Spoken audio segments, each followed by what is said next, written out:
Hello, Sean. Hello. How you feeling? Good. Feeling good? Yep. You ready? Yes, I am. All right.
Back in 2020, I thought I was going to be the end of the world for me.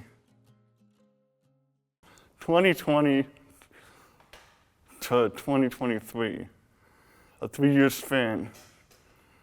When I was born in 1998, there was lots of confusing times. And cerebral palsy is a very rare thing that I was born with. Back in 2020, I was very low, and I just feel like, how am I supposed to get out of this year? Every time I get up out of bed, I say to myself, what am I supposed to do? Doing the same thing every single day. It was horrible. We had to stay home. Once again, you couldn't go anywhere, you couldn't travel. The 5 of us stayed home. It was chaotic, but you just, once again, you had to find a way to do something to keep things going. I was feeling so positive 6 weeks into that year. And all of a sudden the world just started to say, you know what? We're gonna shut your dreams down. Worst year of my life, everybody's lives. Man, it's been 3 years, 3 long years. It's been a grind, but hey, it's been one heck of a ride. It's still working here.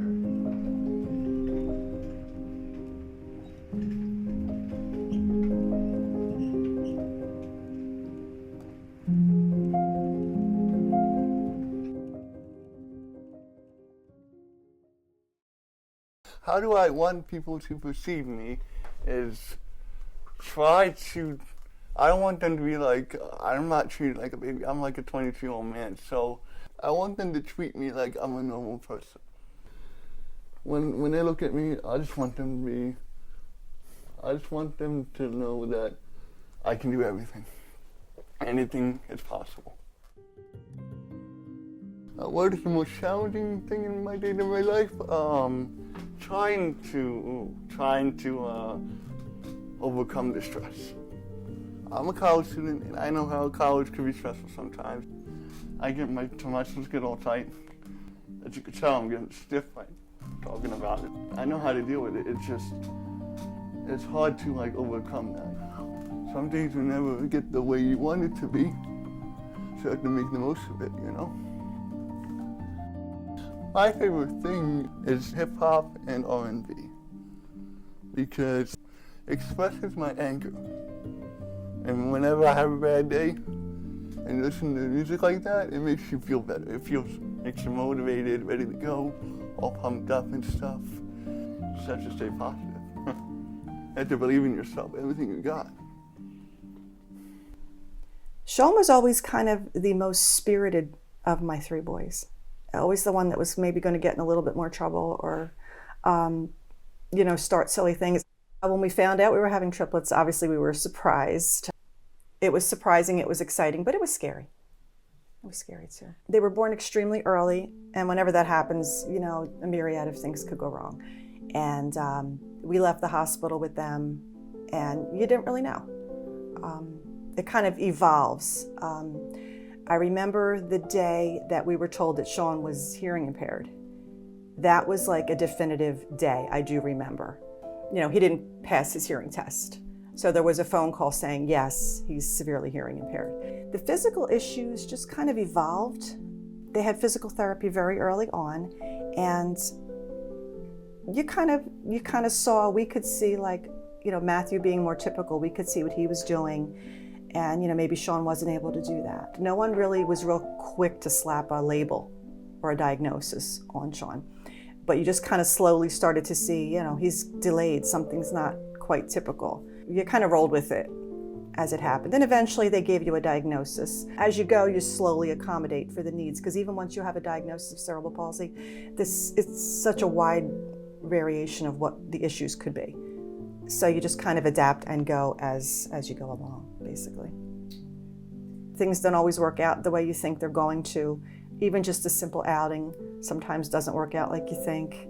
And you have to be flexible, and you have to, you know, change things up. You know, it affects the whole family when somebody has any kind of medical issue or disability, but I think it's taught us all patience. It's taught us creativity. You kind of get a sense of humor. You kind of laugh at certain things. Physically, we've all become a lot stronger because of lifting and you know, handling Sean and taking care of Sean. And I guess when they were first born, I was kind of a lot more uptight, worried all the time, and making sure you wanted things to be a certain way.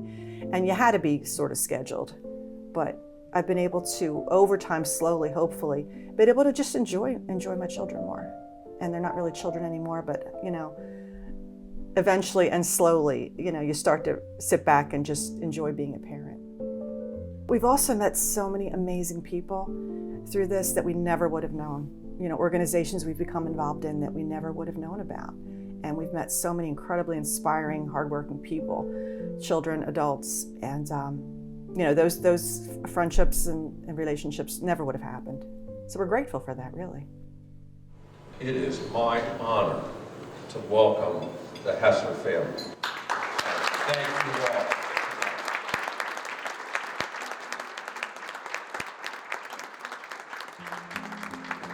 I'm excited to be here with my family and all of you, especially since I'm here with all three of my sons tonight. I must say, looking back over the last 22 years, believe it or not, this family of five has come a long way. The challenges of my sons' plural births, and the focus towards their development have drawn us really close as a family.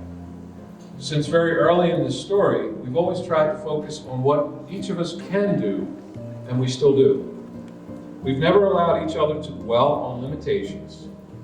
We've always looked for new opportunities and therefore naturally have become very resilient. We adapt, modify, push, and persist as a family. And importantly, we've all learned to have some sense of humor. Our sons were assessed at 6 months by an evaluation intake team at Easter Seals. Our boys were deemed candidates for early intervention services. We are thrilled that Easter Seals was able to provide them in-home therapy early on. They learned to be kind and empathetic and accepting of all different kinds of people. Perhaps most importantly, they each learned confidence to advocate for themselves and know with hard work and perseverance they can accomplish whatever they set out to do. Living with a disability is hard, but it does not have to stop. Organizations like Easter Seals are an important part of an equation to focus on abilities and not limitations. Thank you. That Easter Seals is a great organization with people with disabilities, and there's a lot of people in there, like volunteers helping kids, like kind of like teachers and stuff. That speech with my family, I was emotional. I couldn't say anything. They said everything, man. A lot of nice people, definitely high hopes. They developed me into the way I am today. I wanted to be like my dad when I was growing up. So it's like there's a similar path between growing up and getting more mature and then getting your life the way on track. And I'm very thankful to be part of this family because this family makes me feel very, very positive when I feel like I'm having a bad day. Growing up together, it was normal. It was 3 of us, so we were always kind of hectic, trying to get ready for school. I mean, maybe it was different because Sean had a bigger wheelchair. Kind of had to get him in the wheelchair, my parents did, but our disability didn't really affect the relationship, which is a good thing. It was always kind of like this brotherly love, kind of like, you know, bickering back and forth, what you would think a typical relationship would be, so I wouldn't say it really like affected it. My relationship with my brothers is very, very complicated, but funny at the same time, because my brothers, they are very, very cool people to hang out with. I know brothers are very difficult to live with, but my brothers are very good people. Being a triplet is something I never think of. And people get amazed that I was a triplet. It's very hard to defend yourself when you have CP like me, because I can't defend myself. Sometimes you just have to apologize the next minute or an hour. It's just we're brothers for a reason, not just strangers.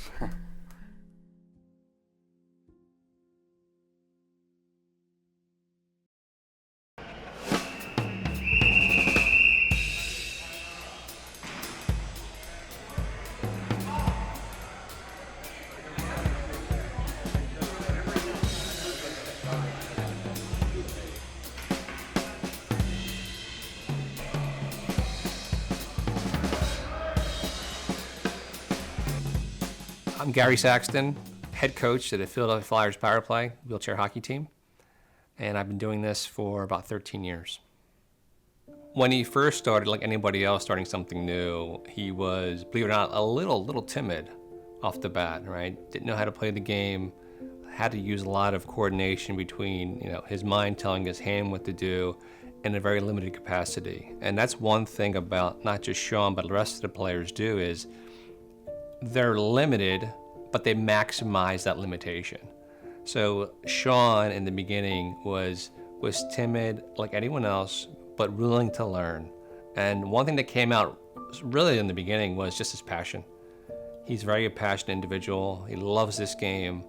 And over the course of time, he's really adopted his style to what he thinks he can do to maximize his play, but also really to take his personality and infect the rest of the individuals to make them play harder. We were running 25, 30 players strong, having 2 games, a couple different lines every 2 weeks. And post-COVID, we were probably down to maybe 10, 12 players. So a third of the players came back after the pandemic. And some of it was fear to get back right back into it because of COVID. Some of it was because there's some other health issues too. And we talk about physical disabilities, but sometimes physical disabilities come with mental challenges as well. And for them to now, getting back to maybe like 18, almost 20 now, after 3 years, that's how long it took to rebound from COVID. I thought we were gonna fade away, and there have been organizations that have faded away. So the fact that they've came back and then they're coming back in better numbers, and we got new players now to draw interest, that's a positive thing. But yeah, it was pretty scary there for a while. You see you're playing, you know you really can't handle, you're not really holding the stick, it's taped to the front of his chair. But again, he realizes that limitation, but it doesn't stop him. He just keeps going and plows forward. So, and from that point on, he's always looking to score. You would think he's more of a defenseman from his positioning, right? And he plays pretty good defense, but he plays forward. He wants to play forward and never defense. So that's what I remember the most about him. He doesn't hold back when he's on the court. He's physical. He will take penalties. If you ask him to do something that is on the border of taking a penalty, he'll do it for the sake of the team. And again, he plays his role very, very well. He's a very strong individual, not just mentally, but physically. He's a strong player. And with his chair and the way he moves it, passionate, no fear type of player. And because of that, all the players respect him. Let's be honest, the biggest thing that makes Sean unique, he drives the chair with his head. How many players do you see out there, even though they're limited in capacities, can do that? And not many, if at all, none. And he's one of the individuals who can do that. And the fact that some players will get frustrated because they feel like they can't keep up, it's never been an issue with Sean. That shows the type of determination that he has in playing this game. His spirit comes alive. And how can you not love that? Even if you've never seen this game before, didn't know how to play, but you saw an individual like that playing like that and getting it, and not shying away from contact, and showing that passion. Actually, I think he's more of an intimidator more than he is the recipient of someone being a little more physical. I think he initiates it, and but that would say that's pretty impressive. Think about trying to, even if you could drive a wheelchair in one hand and hold a stick in the other hand, and do that together and track the ball in and out, and then track with your eyes where you have to go. Think about how difficult that is. Sean's playing against a pretty good talent. We've gone to tournaments, we've been successful, we've won big tournaments, the North American tournaments. Here in the US, we won it in Canada. We have a really good team. We have a really good organization, and Sean's been part of that, and it's tough making a tournament team. Again, how many players do you see driving a wheelchair with their head and playing at a very, very competitive level? It's competitive here in the local league. It's 10 times more competitive when you play against other teams. His smile, his attitude, it's really kind of infectious, right? Not just to me, but the rest of the team. I mean, the entire team loves him. He just brings that aggressive style when he plays, but off the court, he's gentle and kind, and you can really count on him. But on the court, he can be pretty mean. But that's the way we love it, and that's what we love about Sean.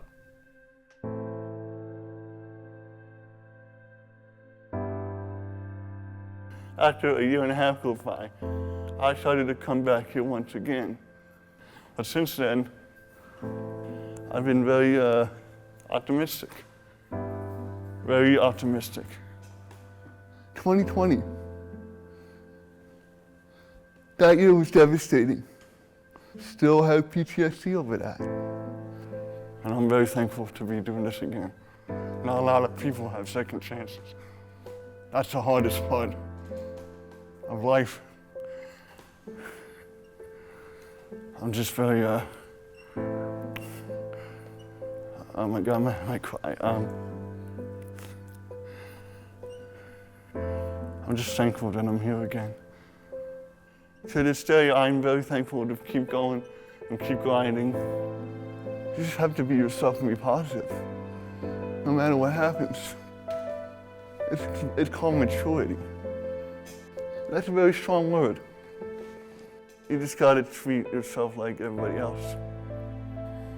Man, it was a struggle, but somehow we just find a way to go through that and get back to our jobs, get back to the way they were before. I hope people can take away is what I can do despite my cerebral palsy. To show kids who are disabled. Doesn't have to be CP. It could be anything. This is your moment. Try and enjoy every minute as much as you can. Because you don't want to beat yourself up by saying, oh man, I can't do this, or I can't do that. Don't quit on yourself, physically, mentally. Just pursue whatever you can. Sean, he's a hell of a player, but a better individual. And he will, he'll go to bat for you, and he's got your back anytime you need him to step in. So we're very proud of him. I'm very proud to be part of this family, and we're here to win it.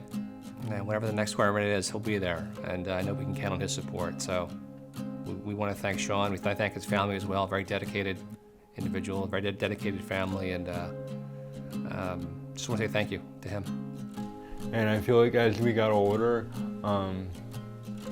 we just kind of naturally kind of separated, but the bond is still there, which is good. We're just older than we were growing up.